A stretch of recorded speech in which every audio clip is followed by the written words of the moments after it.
Hey, what's up guys? My name is Michael Westbrook. We're going to take a listen to a demo of the Grammatico Bright model on the HX Stomp. And then right after that, we're going to hear a comparison of the model versus a 5e3 clone from Trinity Amps that I recently built. Be sure to check the links in the description to find a video that I did on kind of the process of building that amp and a little more about it. All right, let's take a listen to the demo.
If you haven't seen it, I recently did another video where I compared this amp to a different model on the HX Stomp, and that was the Fullerton Bright, which is a model of a 5c3 Tweed Deluxe, which is a slightly different circuit, but still a 50s Tweed from Fender. In the comments on that video, some of you commented and said that the Grammatico was the actual 5e3 circuit, and so I wanted to make sure that I did a video of it as well. I actually found that I had an easier time dialing in the Fullerton to this amp than I did the Grammatico, but I would love to hear you guys' comments. Be sure to leave one down below. Once we listen to the comparisons. Just like my previous comparison, both the amp and the model is going through the same IR, and those are IRs that I created using a Weber 12A 125A alnico speaker, and I am using a 57 and a Royer 121 on that speaker. Just to level the playing field, we're using the IR on both the amp and the model, and that should give us an easy way to hear how they compare directly. Be sure to check out the other 5e3 comparison video. I talk a little more in depth about some of the general differences that I hear when comparing amps to the models and all of that. But for now, let's take a listen to the comparisons. Let me know in the comments what you think. Let me know how close they are. I also want to say a couple things to listen out for when you're listening to the comparisons. Listen to the low end and listen to the way, the difference in the way that they break up. I found that the amp and the model kind of react slightly different. Sometimes the amp sounds like it's more overdriven. But then I found as I was dialing it in, they just kind of sag and saturate in different ways. That I found actually that the Fullerton model compared more closely to the amp in that regard. So those are just a couple of things to listen for. Those are a couple of things that I noticed when I was comparing the two and dialing them in and trying to get them as close as possible. All right, let's get into it.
All right, so what'd you guys think? How close are they? How do they compare?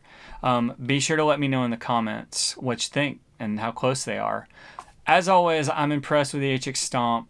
It is an incredible piece of gear that, you know, just has so much in it, so much in a small package. The models sound great. The effects sound great.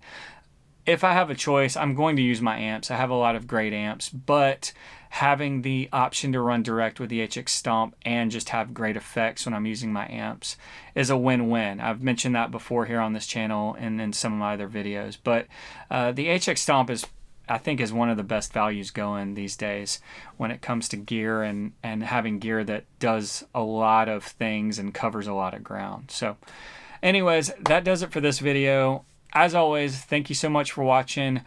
Be sure to subscribe, and until next time, I'll see you out there.